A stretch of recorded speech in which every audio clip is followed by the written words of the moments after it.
Welcome students. আমরা যেটা শুরু করেছিলাম তোমাদের দশম শ্রেণী গণিতে আয়তঘন চ্যাপ্টার, কোষে দেখি 4। এর আগে এই সংক্রান্ত আমি দুটো ভিডিও অলরেডি আপলোড করেছি। তার মধ্যে পার্ট 1 ভিডিওতে ছিল তোমাদের বেসিক কনসেপ্ট ক্লিয়ারেন্স ছিল, এবং শুধুমাত্র কনসেপ্ট ক্লিয়ার করার জন্যই আমি একটা ভিডিও তোমার বানিয়েছিলাম, সেটা হচ্ছে পার্ট 1, এবং সেটা খুব ভীষণ ইম্পর্টেন্ট ভিডিও ছিল, আমি তোমাকে বলেছিলাম। আর পার্ট 2তে আমি কোয়েশ্চেন্স নাম্বার 3 থেকে 11 অবধি যে অঙ্কগুলো আছে প্রত্যেকটা কোষে দেখেছিলাম। আজ আমরা তার পরবর্তী অঙ্কগুলো মানে কোয়েশ্চেন্স নাম্বার 12 থেকে স্টার্ট করব। এবং স্টার্ট করার আগে আমি একটা জিনিস তোমাদেরকে বলে দিই। এক হচ্ছে যে পার্ট 1 ভিডিওটা, যেটা বেসিক কনসেপ্ট ক্লিয়ার ছিল, সেই ভিডিওটা তোমরা অবশ্যই দেখবে। কেননা সেই অঙ্ক যদি তুমি কনসেপ্ট তোমার যদি ক্লিয়ার হয়, তাহলে তোমার দুটো লাভ। এক হচ্ছে অঙ্কগুলো করতেও মজা পাবে, আর দুই নিজে থেকে অঙ্কগুলো করতে পারবে। তার সত্ত্বেও আমি এই অঙ্কগুলো একবার প্রত্যেকটা করে দিচ্ছি, এবং তোমরা একটু দেখে নাও। এবং অবশ্যই তোমরা তোমাদের কাছে বইটি নিজের কাছে রাখো, ঠিক আছে? তো শুরু করা যাক আজকের ক্লাসটি। তাহলে কোয়েশ্চেন্স নাম্বার 12, 12 দাগের অঙ্কটা কী আছে একটু দেখে নাও। দেখো, দেওয়া আছে যেটা একটি চায়ের বাক্সের ভেতরের দৈর্ঘ্য, প্রস্থ, উচ্চতা দেওয়া আছে। 7.5 ডেসিমিটার, 6 ডেসিমিটার এবং 5.4 ডেসিমিটার। চা ভর্তি বাক্সটির ওজন হচ্ছে 52 কেজি 350 গ্রাম, কিন্তু খালি অবস্থায় বাক্সটির ওজন হচ্ছে 3.75 কিগ্রা হলে 1 ঘন ডেসিমিটার চায়ের ওজন কত সেটা আমাদেরকে বের করতে হবে। ক্লিয়ার? আচ্ছা, তাহলে আমি অঙ্কটা সহজ করে বুঝে নিই। তো কী দেওয়া আছে না, ওই বাক্সের মধ্যে কী রাখা আছে? চা রাখা আছে। তাহলে ওই চায়ের ওজন ও কার মধ্যে রাখা আছে না, বাক্সের মধ্যে। তাহলে চায়ের ওজন প্লাস ওই বাক্সটার ওজন, এটা দেওয়া আছে তোমাকে। চায়ের ওজন প্লাস বাক্সের ওজন কত দেওয়া আছে? 52 কেজি 350 গ্রাম, তাহলে 52.35 কেজি। ক্লিয়ার? আর বাক্সটার ওজন, শুধু বাক্সটার ওজন দেওয়া আছে, শুধু বাক্সের ওজন সেটা কত দেওয়া আছে না, শুধু বাক্সের ওজন তোমার দেওয়া আছে 3.75 কেজি। 3.75 কেজি। তাহলে চার সমেত বাক্সের ওজন থেকে শুধু বাক্সের ওজনটা যদি আমি বিয়োগ করে দিই, তাহলে কিসে পেয়ে যাব? চায়ের ওজন পেয়ে যাব। ওই বাক্সের মধ্যে যে চা রাখা আছে সেই চায়ের মোট ওজন পেয়ে যাব। কত আসবে? 7 6 13, 3 পরে 4 8 12, এত কেজি। ক্লিয়ার? এটা বাক্সটার মধ্যে রাখা আছে। আর কি দেওয়া আছে দেখো, বাক্সের দৈর্ঘ্য, প্রস্থ, উচ্চতা দেওয়া আছে। কত দেওয়া আছে? বাক্সের দৈর্ঘ্য দেওয়া আছে কত? বাক্সের দৈর্ঘ্য দেওয়া আছে 7.5 ডেসিমিটার। 7.5 ডেসিমিটার। প্রস্থ দেওয়া আছে কত? দেওয়া আছে প্রস্থ দেওয়া আছে 6 ডেসিমি। আর কি দেওয়া আছে? উচ্চতা দেওয়া আছে। সেই উচ্চতাটা কত দেওয়া আছে? সেই উচ্চতাটা দেওয়া আছে 5.4 ডেসিমি। 5.4 ডেসিমি। তাহলে একটা বাক্সটা কি ধরনের বাক্স না, একটা বুঝতেই পারছো, একটা আয়তঘনকার বাক্স। তাই সেই আয়তঘনকার বাক্সের দৈর্ঘ্য, প্রস্থ, উচ্চতা দেওয়া আছে। তার মানে আমি ওই বাক্সটার আয়তনটা বের করে নিতে পারবো। তাহলে বাক্সের আয়তন কত? বাক্সের আয়তন ফর্মুলা দৈর্ঘ্য ইনটু প্রস্থ ইনটু উচ্চতা। তাহলে আমি 7.5 ইনটু 6 ইনটু 5.4। আচ্ছা, বাক্সের দৈর্ঘ্য, প্রস্থ, উচ্চতাগুলো কি এককে দেওয়া আছে? ডেসিমিটার এককে দেওয়া আছে। তাহলে এই বাক্সের আয়তনটা কি হবে? এত ঘন ডেসিমিটার। ঠিক আছে? এই তিনটাকে গুণ করে নাও। এই তিনটাকে যদি তুমি গুণ করে নাও, তাহলে কত পাবে? 243 ঘন ডেসিমিটার। তার মানে বাক্সের ভেতরের যে আয়তনটা সেটা হচ্ছে, বা বাক্সটার যে আয়তনটা হচ্ছে সেটা হচ্ছে 243 ঘন ডেসিমিটার। তার মানে যে চাটা এর মধ্যে রাখা আছে, চা কতটা আয়তন জুড়ে রয়েছে না, 243 ঘন ডেসিমিটার জুড়ে রয়েছে। তাহলে আমি বলতে পারি ওই যে চাটা কত? 243 ঘন ডেসিমি। চায়ের ওজন, শুধু চায়ের ওজনটা আমি তো আগেই বের করে নিয়েছি এখান থেকে। তাহলে এত ঘন ডেসিমিটার চায়ের ওজনই হচ্ছে তোমার 48.60 কেজি। তাহলে 1 ঘন ডেসিমিটার চায়ের ওজন কত হবে? ভাগ করে দেবো 48.60 বাই তোমার 243 কেজি। তার মানে কি আসবে দেখো, 48 এই পয়েন্টটাকে সরালাম, তাহলে আমি নিচে একটা বাই 10 করে দিলাম, বোঝা গেল জায়গাটা? তাহলে এত কি? কেজি। ক্লিয়ার? এত কেজি। বা তুমি একটা কাজও করতে পারতে, তুমি এই 48.6 কে তুমি এটাকে আমি গ্রামে করে নিচ্ছি, তোমাদের বুঝতে সুবিধা হবে, এখানে করে দিই। এটাকে একটা কেজি থেকে গ্রামে করতে গেলে কি করতে হবে, 1000 দিয়ে গুণ করতে হবে, দেখেন বুঝলাম 48.60 কেজি বাই এটা, এই কেজিটাকে আমি গ্রামে করে নিলাম, মানে 1000 দিয়ে মাল্টিপ্লাই করে দিলাম, তাহলে উপরটা কত আসবে দেখো 48600 বাই 243 কি গ্রাম, এটাও কি গ্রাম, ঠিক আছে। তার মানে এটা কত আসবে 200 গ্রাম কাটাকাটি করবে। তাহলে এক ঘন ডেসিমেল চায়ের ওজন কত বোঝা গেল 200 গ্রাম। তাহলে আমি এখানে চায়ের ওজন বের করে নিলাম, বাক্সের আয়তন বের করে নিলাম, বাক্সে যেটা আয়তন হবে সেটাই হবে চায়ের ওজন। তাহলে এত ঘন ডেসিমেল চায়ের ওজন এত, তাহলে এক ঘন ডেসিমেল চায়ের ওজন কত, আমরা এইভাবে বের করে নিলাম। আশা করি বোঝা গেছে। আমি এবার নেক্সট অঙ্কটাতে চলে আসি, কোশ্চেন নাম্বার 13। কোশ্চেন নাম্বার 13 এ দেখো কি দেওয়া আছে। কোশ্চেন নাম্বার 13 বইটা দেখো কি দেওয়া আছে। কোশ্চেন নাম্বার 13 এ তোমার দেওয়া আছে যে একটি বর্গাকার ভূমি বিশিষ্ট পেতলের প্লেটের দৈর্ঘ্য 1 সেন্টিমিটার, বেদ দেওয়া আছে 1 মিলিমিটার, প্লেটটির ওজন দেওয়া আছে 4725 গ্রাম। যদি 1 ঘন সেন্টিমিটার পিতলের ওজন যদি 8.4 গ্রাম হয়, তাহলে এক্স এর মান কত হবে। তাহলে এই যে প্লেটটার ভূমিটা কীরকম না বর্গাকার। তাহলে বর্গাকার বলতে আমরা কি বুঝি, একটু কনসেপ্টটা একটু ক্লিয়ার করে নাও। বর্গাকার ক্ষেত্র বলতে আমরা জানি যার প্রতিটি বাহু সমান, তার মানে দৈর্ঘ্য যা হবে প্রস্থ তাই হবে। তাহলে এই বর্গাকার যে ভূমি বিশিষ্ট পেতলে প্লেটের দৈর্ঘ্যটা তোমার দেওয়া আছে, কত দেওয়া আছে প্লেটের দৈর্ঘ্য, প্লেটের দৈর্ঘ্য দেওয়া আছে এক্স, কি এককে দেওয়া আছে সেন্টিমিটার, এককগুলোর উপর কিন্তু জোর দেবে x সেন্টিমিটার। তাহলে বলো তো প্রস্থ কত হবে, যে দৈর্ঘ্য x সেন্টিমিটার হয় তাহলে প্রস্থ নিশ্চয়ই x সেন্টিমিটার হবে। আর বেধ যেটা সেটা দেওয়া আছে তোমার, বেধ দেওয়া আছে 1 মিলিমিটার। দেখো এখানে ইউনিটটা আবার আলাদা, এটা কিন্তু সেন্টিমিটার এককে নেই, তাহলে আমাকে এটা সেন্টিমিটার এককে করে নিতে হবে। সেন্টিমিটার এককে করার জন্য কি হবে 10 দিয়ে আমি ভাগ করব, তাহলে এত মিলিমিটার, তার মানে 0.1, সরি এখানে 1 মিলিমিটার নয়, এটা সেন্টিমিটার, মিলিমিটারকে সেন্টিমিটার করার জন্য এটা আমি 10 দিয়ে ভাগ করলাম, এত সেমি। ক্লিয়ার। তাহলে প্লেটের দৈর্ঘ্য প্রস্থ বেধ এটা দেওয়া আছে, দেখো প্রস্থ দেওয়া নেই কিন্তু আমি কনসেপ্ট ক্লিয়ার করে নিলাম। কি কনসেপ্ট না, বর্গাকার যেহেতু ভূমি তাই প্লেটের দৈর্ঘ্য যা হবে প্রস্থ তাই হবে। তাহলে প্লেটটার আয়তনটা আমি বের করে নিই, প্লেটের আয়তন কত হবে, প্লেটের আয়তনের ফর্মুলা কি হয় দৈর্ঘ্য ইনটু প্রস্থ ইনটু উচ্চতা, তার মানে x দৈর্ঘ্য প্রস্থ x ইনটু উচ্চতা, উচ্চতা কত 0.1, তাহলে এত কি ঘন সেমি। ক্লিয়ার। তার মানে 0.1 x স্কয়ার ঘন সেমি, বোঝা গেল তো অবধি। আবার দেখো এখানে দেওয়া আছে 1 ঘন সেমি প্লেটের ওজন তোমার দেওয়া আছে, কত 1 ঘন সেন্টিমিটার প্লেটের ওজন কোশ্চেনে দেওয়া আছে, কত দেওয়া আছে 1 ঘন সেন্টিমিটার পেতলের ওজন 8.4 গ্রাম, 8.4 গ্রাম। তাহলে এত ঘন সেন্টিমিটার প্লেটটার আর ওজন কত হবে 0.1 x স্কয়ার ঘন সেন্টিমিটার প্লেটের ওজন হবে 0.x স্কয়ার ইনটু 84 হবে, কি এটা ইউনিটটা গ্রাম। আবার প্রশ্ন অনুসারে প্লেটের ওজনটাও দেওয়া আছে তাই না, প্রশ্ন অনুসারে আমরা লিখতে পারি, তাহলে এটা যদি প্লেটের ওজন হয়, আবার কোশ্চেনে তোমাকে দেওয়া আছে প্লেটের ওজন হচ্ছে 4725 গ্রাম, তার মানে আমরা বলতে পারি তাহলে 0.1 x square into 84 equal to 4725। Clear. তাহলে x স্কয়ার ইকুয়াল টু কত হবে 4725 বাই 0.1 ইনটু 84। ক্লিয়ার। তাহলে আমি এটা বলতে পারি 4725 বাই এটা হবে 8.4। এটাকে যদি আমি কাটাকাটি করি তাহলে কি আসবে দেখো, এটাকে আমি এখানে একটা শূন্য 4725, এটা 8.4 ছিল, এটা 84 লিখলাম, তার মানে এখানে একটা শূন্য বেড়ে যাবে, তাহলে 47250 তাকে যদি আমি এদিকে 84 আর এখানে আরেকটা এটা যদি আমি করি কাটাকাটি করি তাহলে কি আসবে এবার দেখে নাও, 4 আর 8.4 আর এদিকে সরি এখানে একটা 0.1, আমি একটু কথা ভুল করলাম, কি 8.4 গ্রাম ছিল এখানে, 8.4 গ্রাম ছিল, তাহলে এখানে এটা 8.4 হবে, হ্যাঁ এই জায়গাটা 8.4 হবে, এটাও তাহলে 8.4 হবে। ক্লিয়ার, একটু মনে রাখো এটা 84 লিখেছিলাম, 84 হবে না, এটা 8.4 হবে। তাহলে এখানে আরেকটা শূন্য চলে আসবে, হ্যাঁ এখানে এটা চলে আসবে, তাহলে 8.4 ইনটু দিস মানে 0.84 হয়ে যাবে।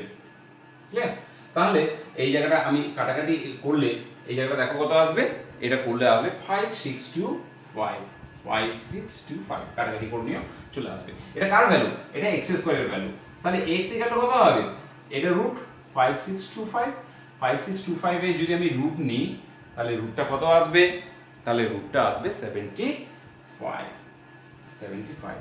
তাহলে এটা কার ভ্যালু? x এর ভ্যালু। x টা কি ছিল? x টা ছিল দৈর্ঘ্য, বা বলতে পারো x টাই ছিল প্রস্থ। আমাদের কোশ্চেনে কি বলেছে? x এর মান কত? তাহলে x এর মান হচ্ছে 75। ক্লিয়ার? বুঝে নিও। আচ্ছা এই জায়গাটা একটু বুঝে নিও তাহলে। 1 ঘন সেন্টিমিটার প্লেটের ওজন এত, তাহলে 0.1 এর ওজন হবে 0.1 ইনটু 8.4।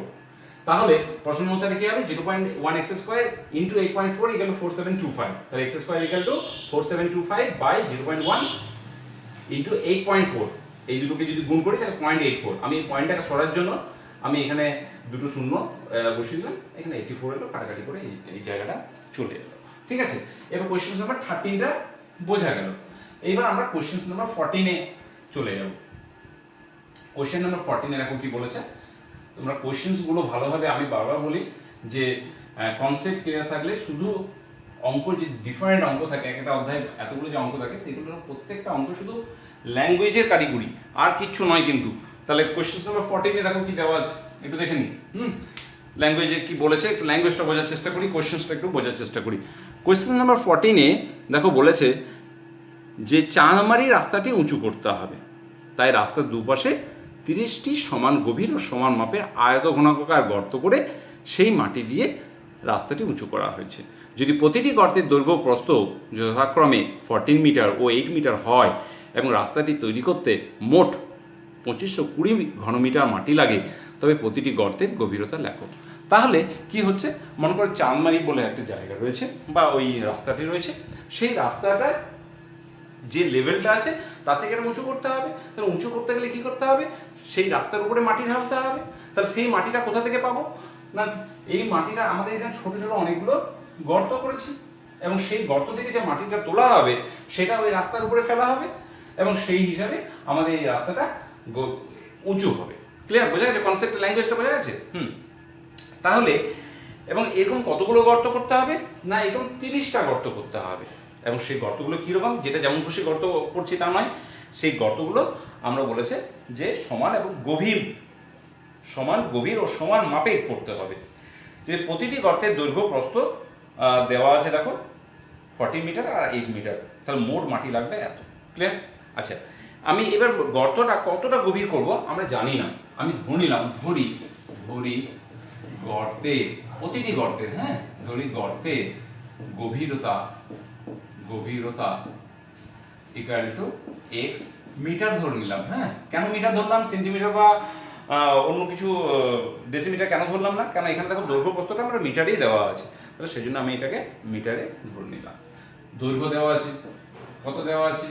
দৈর্ঘ্য দেওয়া আছে তোমার 14 মিটার, 14 মিটার। আর প্রস্থ দেওয়া আছে, তাহলে প্রস্থ কত দেওয়া আছে? প্রস্থ দেওয়া আছে 8 মিটার। তাহলে প্রতিটি গর্তের আয়তন কত হবে? দৈর্ঘ্য প্রস্থ গভীরতা দেওয়া আছে, তাহলে প্রতিটি গর্তের আয়তন,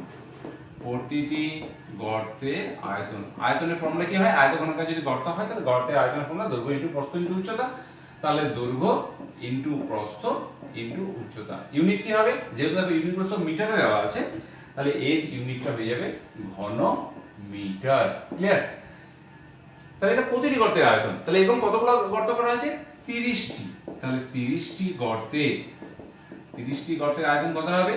30 ইনটু এটা 14 ইনটু 8 ইনটু x ঘনমিটার। গুণ করার দরকার নেই এখন, এত ঘনমিটার। তাহলে এই যে 30টি গর্ত করলে এত ঘনমিটার মাটি উঠবে, এবং সেই মাটিটাই ওই রাস্তার উপরে ঢালা হবে, এবং সেইটা করতে মোট কতটা মাটি লাগবে সেটা বলে দেওয়া আছে 2520 মিটার। তাহলে এইটা মানেই হচ্ছে ওই 2520 মিটার। ক্লিয়ার? তাহলে প্রশ্নানুসারে আমরা লিখতে পারি, প্রশ্নানুসারে এই 30 into 14 into 8 into x equal to হচ্ছে 2520। ক্লিয়ার? তাহলে x এর ভ্যালু কত হবে? না 2520 বাই 30 ইনটু 14 ইনটু 8। তাহলে আমরা একটু এটা কাটাকাটি করি। এই কাটাকাটিটা যদি আমি করে নিই তাহলে দেখো কত আসছে, এটা কাটাকাটি করলাম, ক্লিয়ার? তাহলে এটা 30 8 240, এদিকে 84, ক্লিয়ার? 30 8 240 আর 120, এই জায়গাটা চলে আসবে। আচ্ছা, আর এই 14 দিয়ে এটা কাটবে 6, তাহলে কত হবে? 6/8, 6/8। আচ্ছা, এটাও কাটবে, দেখো 2 3 6 2 4 8, তাহলে 3/4 মানে 0.75 x এর ভ্যালুটা। x মানে কি ছিল? গভীরতা। তাহলে 0.x এর ভ্যালুটা 0. অতএব লিখবে গর্তের গভীরতা হচ্ছে 0.75 মিটার, ক্লিয়ার? গর্তের গভীরতা হচ্ছে 0.75 মিটার। তুমি এটাকে ইচ্ছে করলে সেন্টিমিটারে করে নিতে পারো। সেন্টিমিটার করতে গেলে কি করতে হবে? মিটারকে সেন্টিমিটার করলে 100 দিয়ে আমরা গুণ করব, তাহলে 75 সেন্টিমিটার। বোঝা গেছে? তাহলে এটা 14 অঙ্ক। তাহলে একটা আমরা কি করলাম? গর্তের গভীরতা ধরে নিলাম। তাহলে একটা গর্তের আয়তন বের করে নিলাম, 30টি গর্তের আয়তন। এই 30টা গর্ত থেকে যে মাটিটা উঠবে সেই মাটি দিয়ে ওই রাস্তাটা উঁচু করব, এবং সেই জন্য 2520 ঘনমিটার লাগবে, এবং তার জন্যই তো গর্তটা খোঁড়া হয়েছিল। তার মানে এই গর্ত দিয়ে খোঁড়া গর্ত থেকে যে আয়তনটা, সেই আয়তনটাই হচ্ছে এটা। এখান থেকে আমি এক্স এর ভ্যালুটা বের করে নিলাম। বোঝা গেছে আশা করি? এবার আমরা 15 এর অঙ্কটাতে চলে আসি। দেখো, আবার বলি, বই সামনে রাখো, ল্যাঙ্গুয়েজগুলো বারবার পড়ো। প্রচুর ভিডিও তোমরা ইউটিউবে দেখতে পাবে। শুধু যেটা ব্যাপারটা হচ্ছে সেটা হচ্ছে যে ল্যাঙ্গুয়েজটা বোঝা, লজিকটা বোঝা, আর কিন্তু কিচ্ছু নয়। হ্যাঁ, ফর 15। আর এই কনসেপ্টটা ক্লিয়ার করা, এই জন্য আমার পার্ট 1 ভিডিওটা বানানো, যাতে কনসেপ্টটা তোমাদের ক্লিয়ার হয়। আবার বলছি, তোমরা পার্ট 1 ভিডিওটা অবশ্যই দেখে নিও আমার। কোয়েশ্চেন নাম্বার 15-এ চলে এসো। বলছে ঘনকাকৃতি একটি সম্পূর্ণ জলপূর্ণ চৌবাচ্চা থেকে সমান মাপের 64 বালতি জল তুলে নিলে চৌবাচ্চাটির 1/3 অংশ জলপূর্ণ থাকে। চৌবাচ্চাটির একটি ধারের দৈর্ঘ্য হচ্ছে 1.2 মিটার হলে প্রতিটি বালতিতে কত লিটার জল ধরে তা হিসাব করে লিখতে হবে। ক্লিয়ার? আচ্ছা, তাহলে এখানে যেটা আছে, চৌবাচ্চাটা কি ধরনের চৌবাচ্চাটা সম্বন্ধে কিন্তু একটা আইডিয়া দেওয়া আছে। ঘনকাকৃতি একটি চৌবাচ্চা। ক্লিয়ার? ঘনকাকৃতি একটি চৌবাচ্চা। আচ্ছা, ঘনক হলে কি হয়? ঘনক আর আয়তঘনকের মধ্যে পার্থক্য কি? আমি আগে বুঝিয়েছিলাম যে ঘনকের প্রতিটি ধার বা প্রতিটি বাহুর দৈর্ঘ্য কিন্তু একই। তাহলে এখানে যে ঘনকাকৃতি যে চৌবাচ্চাটি রয়েছে তার প্রতিটি ধারের দৈর্ঘ্য কিন্তু দেওয়া আছে 1.2 মিটার। তাহলে ঘনকাকৃতি লিখে নিই, ঘনকাকৃতি চৌবাচ্চা প্রতিটি ধারের দৈর্ঘ্য লিখে নাও এটা। হ্যাঁ, প্রতিটি ধারের দৈর্ঘ্য 1.2 মিটার, তাই তো? 1.2 মিটার। বোঝা গেছে? তাহলে ওই চৌবাচ্চার আয়তন কত হবে? যদি একটা বাহুর দৈর্ঘ্য বা একটা ধারের দৈর্ঘ্য দেওয়া থাকে কোনো ঘনকের, তাহলে তার আয়তন বের করতে আমরা শিখে গেছি। চৌবাচ্চার আয়তন হয় a কিউ, ঘন একক হয়। তাহলে চৌবাচ্চার আয়তন সেটা হবে 1.2 মিটার, তার হোল কিউব। বোঝা গেছে? আচ্ছা, এবার কি বলেছে দেখো, বলেছে ওই চৌবাচ্চা, তাহলে চৌবাচ্চার আয়তন যদি এত হয়, তাহলে এখানে যদি জল রাখা হয়, তাহলে এত আয়তনের জল ওই চৌবাচ্চায় ভরা যাবে। আমি এখন গুণ করবো না, এমনি ছেড়ে দিই, ঠিক আছে? আচ্ছা, এবার কি বলেছে যে এই জলপূর্ণ চৌবাচ্চা থেকে 64 বালতি জল তুলে নিলাম, তাহলে তার মধ্যে 1/3 অংশ জলপূর্ণ থাকে। তাহলে একটা চৌবাচ্চা মনে করো ভর্তি রয়েছে, সেখান থেকে বালতিতে করে আমরা জল তুলে নিচ্ছি, এবং 64 বালতি যখন জল তুলে নিলাম তার আয়তন 1/3 অংশ জলপূর্ণ থাকে। তাহলে আমরা জল কতটা তুলে নিলাম?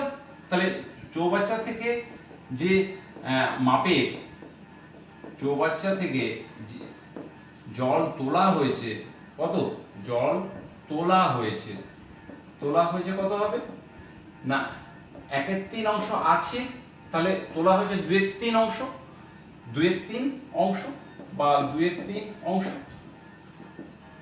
মোট আয়তনের 2/3 অংশ।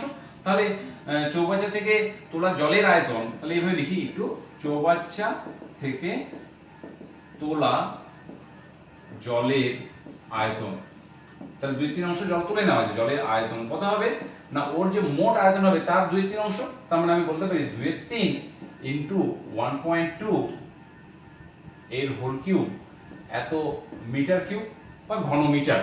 হ্যাঁ, মিটার কিউ যদি তোমাদের লিখতে অসুবিধা হয় তোমরা এখানে ঘন মিটার লিখতে পারো, কোনো অসুবিধা নেই কিন্তু, হ্যাঁ, ঘন মিটার।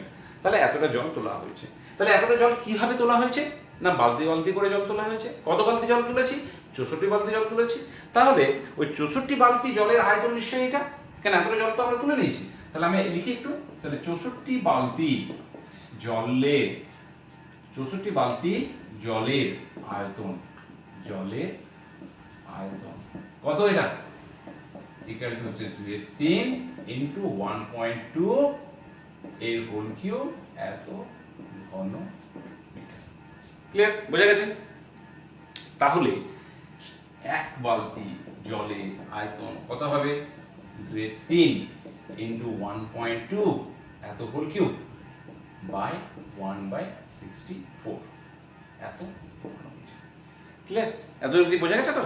আচ্ছা, তার মানে এইটা যেটা চলে আসবে সেটা হচ্ছে তোমার 2.3, এটাকে যদি 1.2 তার হোল কিউব যদি করো 1.728 আসবে ইন্টু 1/64 এত ঘন মিটার। ঠিক? আচ্ছা, এখানে একটা জিনিস আমি তোমাদেরকে বলে রাখি, এখানে এত ঘন মিটার চলে আসবে, এই ক্যালকুলেশন করলে ঘন মিটার চলে আসবে। তাহলে এটাকে যদি আমি আয়তনে মানে লিটার এককে যদি প্রকাশ করি, লিটার এককে প্রকাশ করি, তাহলে এইটা একটু বুঝে নাও। 1000 ঘন সেমি মানে হচ্ছে 1 লিটার। ক্লিয়ার? ঠিক? আচ্ছা, 1000 ঘন সেমি সমান কত মিটার সেটা আমরা বের করে নেবো। দেখো 1 মিটার, একটু রাফে করে নাও, 1 মিটার সমান 100 সেন্টিমিটার। তাহলে 1 মিটার তার হোল কিউব মানে হচ্ছে 100 সেন্টিমিটার তার হোল কিউব। ক্লিয়ার? তার মানে এটা কত আসবে বলো তো? 1000000 এত ঘন সেমি। এই জায়গাটা বোঝা গেছে তো? এত ঘন সেমি। তাহলে এইটাকে আমরা কি করলাম দেখো, 2/3 ইন্টু 1.728 ইন্টু 1/64 কে আমি এটাকে সেন্টিমিটারে করে নিলাম। এটা ঘন সেন্টিমিটার, সরি এত ঘন সেন্টিমিটার। আবার দেখো 1 2 3 4 5 6, আর আমি বললাম একে 1000 দিয়ে আমি ভাগ করে দিলাম, ভাগ করে দিলে আমি লিটারে পেয়ে যাবো। 1 2 3 1 2 3, তার মানে এটা 1000। ঠিক আছে? 1000 লিটার। তাহলে একে আমরা কি করব? বাই 1000 দিয়ে 1 ঘন মিটার সমান, সরি এটা মাল্টিপ্লাই নয়, এটা 1000 দিয়ে আমরা এটাকে গুণ করে দেবো। তাহলে কি আসবে দেখো, এই কাটাকাটিটা যদি তুমি করো তাহলে আসবে 0.18 ইন্টু এটা চলে আসবে ইন্টু এত, এটা এত 18 লিটার চলে আসবে। ক্লিয়ার? এই জায়গাটা বোঝা গেছে আশা করি? 18 লিটার। আচ্ছা, আমি তোমাদেরকে আরেকটা এই জায়গাটা একটু ছোট্ট করে একটু বলে দিই। এই জায়গাটা এটা তোমরা ইচ্ছে করলে না 1.2 মিটার কিউবটাকে আরেকটু সোজা হতো, তোমরা এই মিটারটাকে তুমি না সেন্টিমিটার করে নাও, সবচেয়ে বেস্ট হবে এটা। 1.2 মিটারটাকে 1 মিটার থেকে সেন্টিমিটার করতে গেলে কি করতে হয়? 100 দিয়ে গুণ করতে হয়, তাহলে 120 সেন্টিমিটার চলে আসবে এই জায়গাটা। ঠিক? তার মানে এই জায়গাটা আমার চলে আসবে 120 সেন্টিমিটার তার হোল কিউব চলে আসবে। তাহলে সেইভাবে এটাকে চেঞ্জ করে নিতে পারো, আর নয়তো যেভাবে আমি বললাম সেইভাবে তুমি করে নিতে পারো। ঠিক আছে? 1 2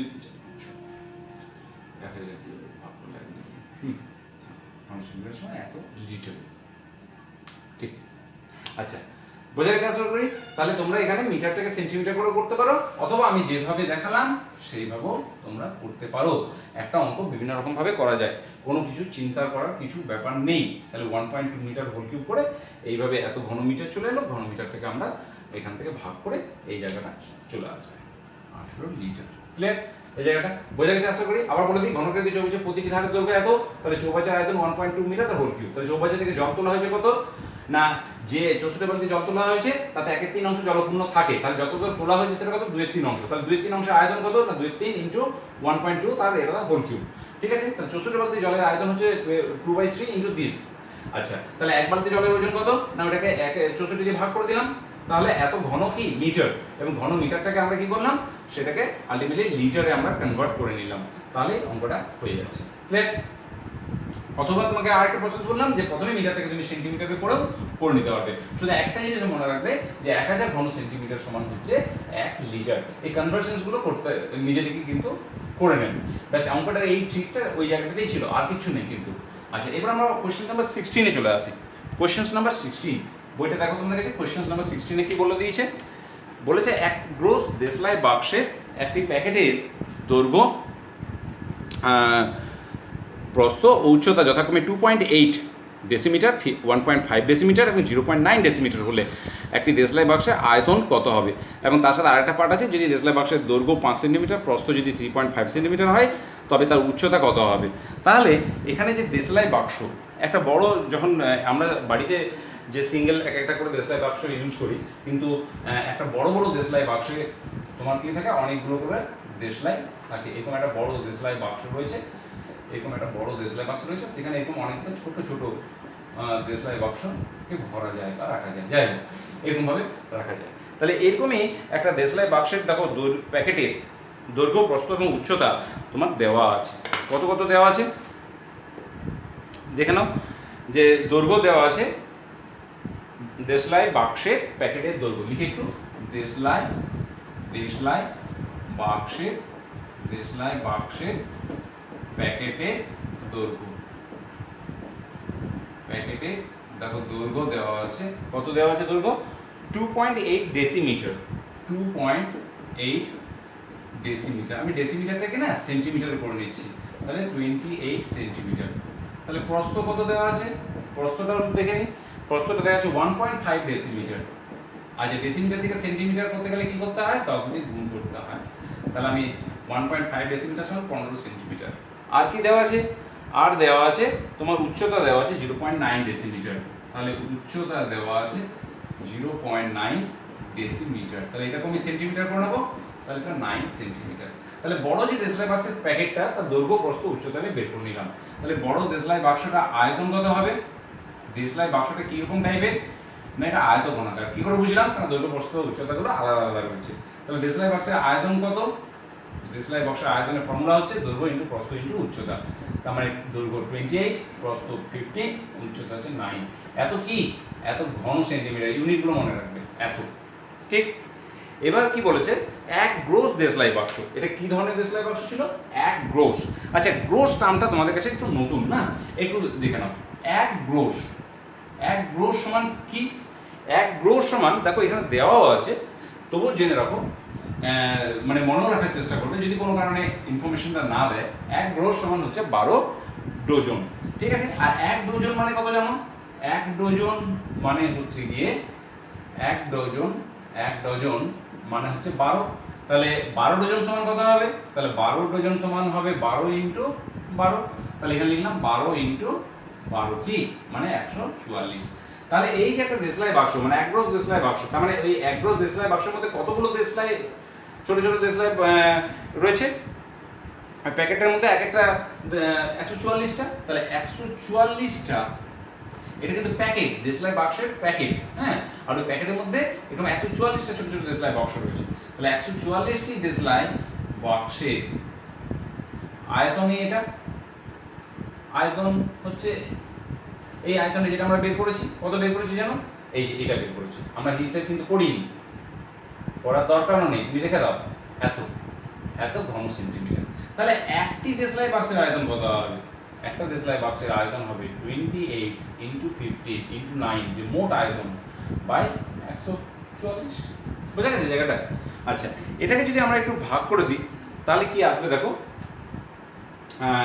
এগুলোকে যদি একটু কাটাকাটি করি, তবে এখানে এটা কাটাকাটি করা যাবে, 9 দিয়ে কাটা যাবে।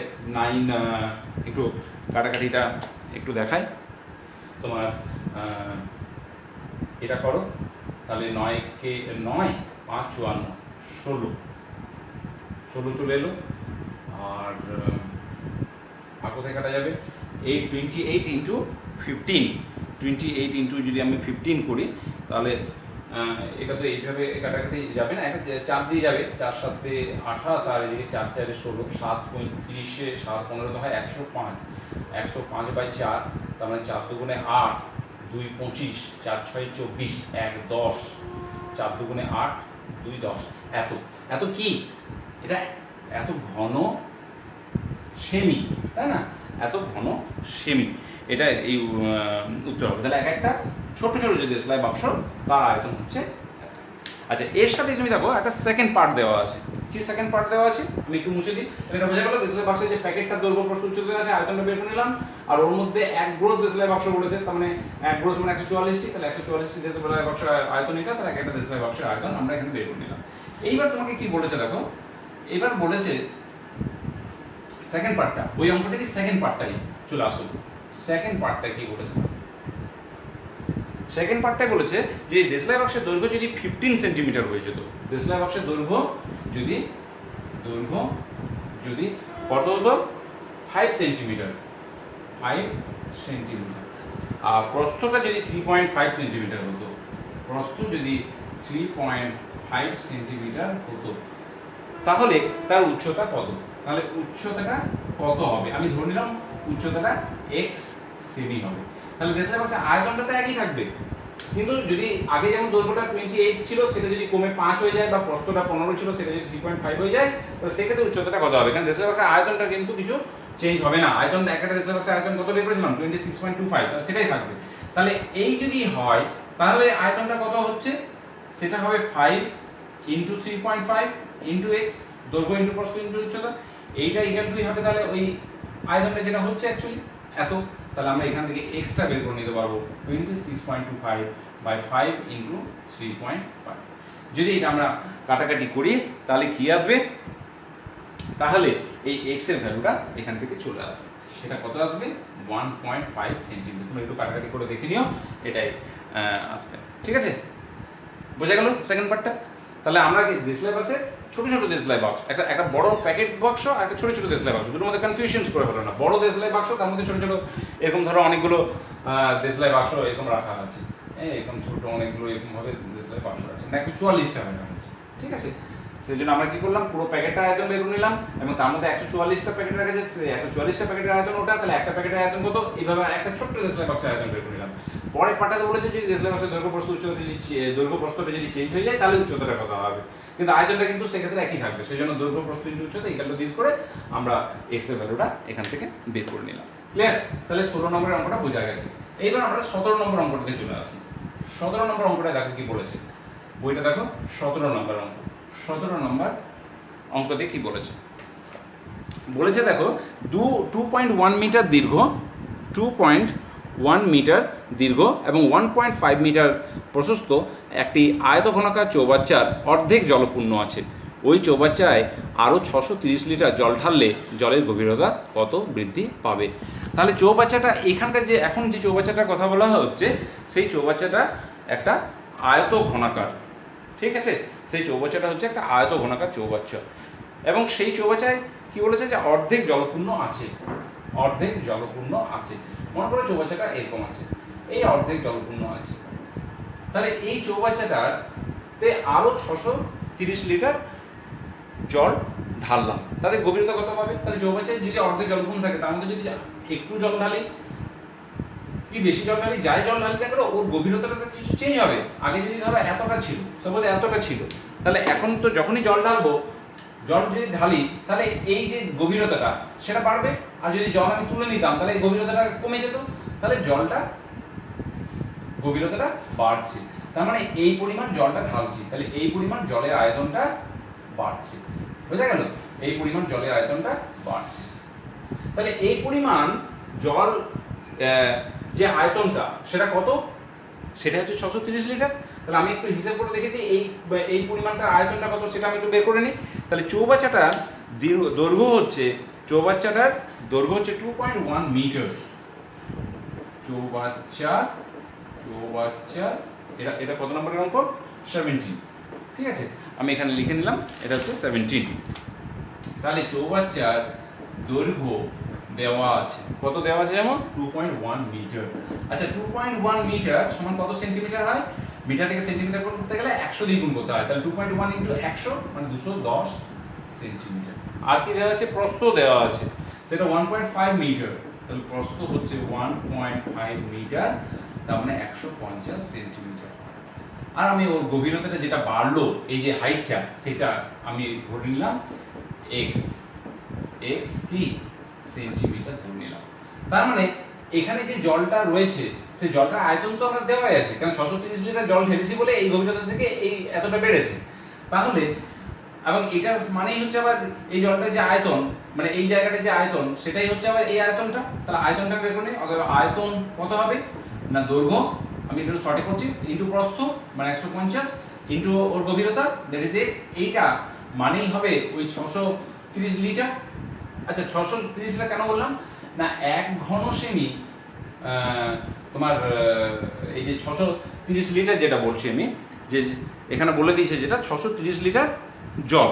তাহলে আমরা জানি 1 লিটার সমান হচ্ছে তোমার 1000 ঘন সেমি। এটা কিন্তু মনে রাখবে, এটা 1 লিটার। তাহলে আমার 630 লিটার জল, তার মানে কত হবে 630 ইন্টু 1000। ক্লিয়ার? এই জায়গা বুঝে গেছে তো? 1 লিটার জল 630 লিটার জল ঢাললাম মানে এত ঘন সেন্টিমিটার জল ঢাললাম। তার মানে এই জায়গাটা এটা এই জায়গাটা বোঝা গেছে কিনা দেখো। তাহলে আমরা এখান থেকে x এর ভ্যালুটা বের করে নেব। 63000/210 ইনটু 150। তাহলে এটা যদি আমরা করি তাহলে কত আসবে? তাহলে এটা যদি আমরা করি তাহলে এটা আসবে 20 কি 20 x এর ভ্যালুটা কিসে নিয়েছিলাম? সেন্টিমিটার। বা এটাকে তুমি বলতে পারো 2 ডেসিমিটার। ক্লিয়ার? বোঝা গেছে? আমি অঙ্কটা আরেকবার একটু বুঝে নিই ভালোভাবে। তাহলে কি বলা হচ্ছে এখানে দেখো, অঙ্কটাই যেমন বলে দেওয়া আছে যে 600 একটা অর্ধেক জলপূর্ণ আছে এবং ওই অবস্থায় 630 লিটার জল ঢাললাম। এবারে অর্ধেক জলপূর্ণ আছে না 1/3 জলপূর্ণ আছে না কত অংশ জলপূর্ণ আছে, আমার কিন্তু সেটা নিয়ে কোনো প্রয়োজন নেই, আমি সেই জটিলতাতে যাবও না। আমি শুধু এইটুকু দেখবো যে 630 লিটার জল ঢাললে তার গভীরতাটা কতটা বৃদ্ধি পাচ্ছে সেটা ধরে নিলাম। আমি ধরে নিলাম 630 লিটার জল ঢাললে গভীরতাটা 1 সেন্টিমিটার বৃদ্ধি পাচ্ছে। তাহলে যে এই যে গভীরতাটা যেটা বৃদ্ধি পেলো, তার মানে এখানকার এই জায়গাটার আয়তনটা কত আমি সেটা বের করে নিলাম। কারণ এটা একটা আয়তঘনকে 24, তার দৈর্ঘ্য প্রস্থ দেওয়া আছে এবং তার গভীরতা এতটা বৃদ্ধি পেয়েছে, তাহলে তার আয়তন এটা। এবং এই আয়তনটা যে বৃদ্ধি পেলো বা এই আয়তনের মধ্যে যে জলটা আছে সেটা কত না, সেটা 630 লিটার। তাহলে 1 লিটার সমান যদি এত 1000 ঘন সেন্টিমিটার, 630 লিটার সমান এত ঘন সেন্টিমিটার, মানে এই আয়তনটার সাথে সমান হয়ে যাবে। এই জায়গাটা কিন্তু লজিক্যালি তোমাদের লিখতে হবে ব্যাপারটা, বুঝতে পেরেছো তো? শুধু এইভাবে পড়ে দিও না, আমি এটা লিখলাম না, কিন্তু জায়গাটা তোমাকে লিখতে হবে যে 630 লিটার মানে 6000 এত ঘন সেন্টিমিটার ঘন সেমি জল ঢালার ফলেই কিন্তু তার আয়তনটা x গভীরতা বাড়ছে। তার মানে এর আয়তনটুকু, এই আয়তনটা ইকুয়াল টু এই আয়তন, এখান থেকে x টা আমরা বের করে নেব। বোঝা গেছে? আচ্ছা এবার আমি একটু পরের অঙ্কটাতে চলে যাই। That is question number 18। Question number 18টা একবার দেখে নাও কি বলেছে। কোশ্চেন নাম্বার 18, কোশ্চেন নাম্বার 18 এ বলেছে, দেখো বলেছে একটা গ্রামের আয়ত ক্ষেত্রাকার মাঠে দৈর্ঘ্য প্রস্থ দেওয়া আছে। কত দেওয়া আছে? 20 মিটার এবং 15 মিটার। ওই মাঠের ভেতরে 4টি কোণে পিলার বসানোর জন্য 4 মিটার দৈর্ঘ্য বিশিষ্ট 4টি ঘনকাকৃতির গর্ত কেটে অপসারিত মাটি অবশিষ্ট জমির উপরে ছড়িয়ে দেওয়া হলো। মাঠের তলের উচ্চতা কত বৃদ্ধি পাবে? তাহলে মাঠটা কীরকম মাঠ না, একটা আয়তক্ষেত্রাকার মাঠ। ঠিক আছে, জিনিসটাকে ছবিটা আমি বুঝে নিই, তারপর আমি অঙ্কটা করবো। তাহলে এটা একটা আয়তক্ষেত্রাকার মাঠ। সেই মাঠের দৈর্ঘ্য দেওয়া আছে, কত দেওয়া আছে? 20 মিটার, আর প্রস্থ দেওয়া আছে 15 মিটার। ক্লিয়ার? এতটুকু বোঝা গেছে? এবং এই মাঠটার মধ্যে কি করেছে, 4টি কোণে 4টি পিলার বসাবে, মানে এই একটা কোণে, এই কোণে, এই কোণে আর এই কোণে 4টি পিলার বসাবে। বসানোর জন্য 4 মিটার দৈর্ঘ্য বিশিষ্ট 4টি ঘনকাকৃতি গর্ত কেটে অপসারিত মাটিটা ছড়িয়ে দেওয়া হলো। তাহলে মাঠের তলের উচ্চতা কতটা বৃদ্ধি পাবে, জিনিসটা বুঝে নাও। তাহলে এখানে যে পিলার বসাবে তার জন্য তো মাটিটা খুঁড়ছে। এবার মাটিটা কি করবে, কোথায় ফেলবে না, মাটিটা কি করছে, এখান থেকে যে মাটিটা উঠবে 4টি পিলার থেকে, সেই মাটিটা এই যে বাকি যে পোর্শনসটা দেখছো এখানে ছড়িয়ে দিচ্ছে। তাহলে যদি কোনো মাটির মধ্যে যদি আমি ধরো মাটি যদি আমি ছড়িয়ে দিই বা মাটি যদি আবার ঢেলে দিই, তাহলে কি হবে, অবভিয়াসলি ওটা উঁচু হবে। তাহলে সেটা কতটা উঁচু হবে সেটা আমাকে বের করতে হবে। তাহলে জিনিসটা আমি একটু বুঝে নিলাম যে গর্ত, এই 4টে গর্ত, সেই গর্ত থেকে মাটি তোলা হচ্ছে, মাটিটা ওই মাঠের বাকি অংশের মধ্যে ছড়িয়ে দেওয়া হচ্ছে।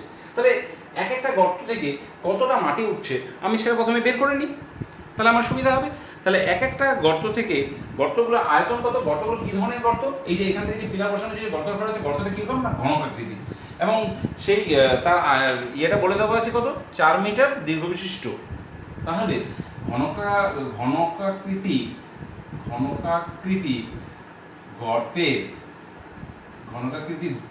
গর্তের দৈর্ঘ্য বা বাহু বা ধার যাই বলবেন কেন সেটা হচ্ছে 4 মিটার। ক্লিয়ার? তাহলে আয়তনটা কত হবে, আয়তনের ফর্মুলা কি হয়, ঘনকাকৃতি আয়তনের ফর্মুলা হয় a কিউ, তার মানে এটা হবে 4 তারপর কিউ এত কি ঘন মিটার। বুঝা গেছে? তাহলে এরকম একটা গর্তের আয়তন, তাহলে 4টি গর্তের আয়তন কত হবে, 4টি গর্তের আয়তন কত আসবে, 4টি গর্তের আয়তন, এক একটা গর্তের আয়তন এটা, তাহলে 4টি গর্তের আয়তন 4 ইনটু এটা এত কি ঘন মিটার, তার মানে 4 4 16 64 ঘন মিটার। বুঝা গেল? তার মানে আমি এই 4টে গর্ত থেকে যে মাটিটা তুললাম সেই মাটিটা কত না 64 ঘন মিটার। তাহলে এই মাটিটা আমি কি করব, এই মাটিটা মাঠের বাকি অংশে ছড়িয়ে দেবো। তাহলে মাঠের বাকি অংশটা কত আমি বের করে নিই, মাঠের বাকি অংশটা কত, তাহলে এই আয়তাকার ক্ষেত্র মাঠটার মোট ক্ষেত্রফল কত ছিল, আয়তাকৃতি মাঠের ক্ষেত্রফল, আচ্ছা আয়তক্ষেত্রের ক্ষেত্রফল কি হয় দৈর্ঘ্য ইনটু প্রস্থ, তাহলে দৈর্ঘ্য কত 20 আর প্রস্থ কত 15, তাহলে এত কি বর্গ মিটার, তার মানে এটা আসবে 300 বর্গ মিটার। আচ্ছা এখন কি মাঠটা 300 বর্গ মিটার আছে না নেই, কেন নেই, কারণ 4টে কোণে তো 4টে পিলার করার জন্য মাটিটা ফোড়া হয়েছে, তাহলে বাকি অংশটা কত, তাহলে আমি দেখি এক একটা যে এই যে পিলারগুলো ফোড়া হয়েছে, তাহলে এক একটা পিলারের ক্ষেত্রফলটা আমি বের করে নিই, তাহলে এটা এটা এটা বর্গাকৃতি ছিল, তাহলে প্রতিটি গর্তের ক্ষেত্রফল কত হবে, বাহু স্কয়ার, তার মানে 4 স্কয়ার এত বর্গ মিটার, তার মানে 16 বর্গ মিটার। বুঝা গেছে জায়গাটা? তাহলে আমার এরকম কটা গর্তে খোলা হয়েছে, 4টি গর্তে খোলা হয়েছে, 4টার কত হবে 4 ইনটু 16 বর্গ মিটার, মানে 64 বর্গ মিটার। তাহলে পুরো মাঠটার ক্ষেত্রফল ছিল 300 বর্গ মিটার, তার থেকে এই যে 4টে গর্তের যে ক্ষেত্রফলটা সেটা যদি বাদ দিয়ে দিই, তাহলে আমার এই যে এইভাবে শ্যাডো দিয়েছি না ব্ল্যাক কালারে, এই জায়গাটার ক্ষেত্রফলটা পেয়ে যাব। তাহলে গর্ত বাদে মাঠের ক্ষেত্রফল, কেন আমি তো এই যে মাটিটা তুলে পড়া গর্তেই তো আবার ভরে দেবো না, তাহলে গর্ত বাদে বাদ বাকি অংশটাতে মাটিটা যে মাটিটা উঠলো সেই মাটিটা ঢালবো, তাহলে গর্ত বাদে মাটির ক্ষেত্রফল কত হবে, তাহলে মোট যে ক্ষেত্রফল ছিল 300, তার থেকে এই 64 এটা বাদ দিয়ে দিলাম, তাহলে এত বর্গ মিটার। তার মানে 4 6 10 হাতে হলো 1 6 7 3 10 হাতে হলো 1 236 বর্গ মিটার। তাহলে এখন মাটির যে গর্ত বাদে মাটির যে ক্ষেত্রফল এইটা, তাহলে এই বর্গ মিটার জায়গা জুড়ে এই যে মাটিটা উঠেছিল, কত মাটিটা উঠেছিল, এই যে 64 ঘন মিটার যে মাটিটা উঠেছিল সেইটা আমরা কি করব, সেটা আমরা ওখানে দিয়ে দেবো। ক্লিয়ার? বোঝা গেল আমি কি বললাম? এই জায়গাটা একটু 4 4 16তে এই জায়গাটা একটু ভুল করেছি, 4 ইনটু এটা মানে এটা যে 256 আসবে, এই জায়গাটা 256 ঘন মিটার আসবে, এই জায়গাটা একটু দেখানো। হ্যাঁ, তাহলে এই যে এতটা যে মাটিটা উঠেছিল, এত ঘনমিটার মাটি, সেটা এই এত বর্গমিটার জায়গা জুড়ে আমি যে বাকি অংশটা সেখানে আমি ঢেলে দেবো। তো এই জন্য কী হবে, যদি মাঠের মধ্যে তুমি যদি মাটি যদি ঢালো তাহলে সেটা একটু উঁচু হয়ে যাবে, তাহলে ওটার আয়তনটা কত হবে, ও কতটা উঁচু হবে, আমি ধরে নিলাম যে এক্স মিটার, কোশ্চেনটা বলে দিয়েছে কি যে মাঠের তলের উচ্চতা কতটা বৃদ্ধি পাবে, ধরি এক্স মিটার বৃদ্ধি পাবে, তাহলে এত বর্গমিটার যে মাঠটা রয়েছে তার আয়তনটা কত হবে না 236 ও ক্ষেত্রফল ইনটু ওর উচ্চতা যেটা বৃদ্ধি পেলে এটা এত আয়তন, এত ইকুয়াল টু এই যে এটা কেমন বৃদ্ধি পাবে, কারণ এই মাটিটা এর মধ্যে ঢেলেছিলাম, তাহলে এইটা ইকুয়াল টু তোমার 256, তাই না? এটা লিখবে এখানে প্রশ্নানুসারে দিস, তাহলে x এর ভ্যালুটা কত আসবে 256/236। এটাকে দেখো কাটাকাটি করা যাবে না এমনিভাবে, এটা কাটাকাটিটা এইভাবে করবে তোমরা, একটু দেখিয়ে দিই।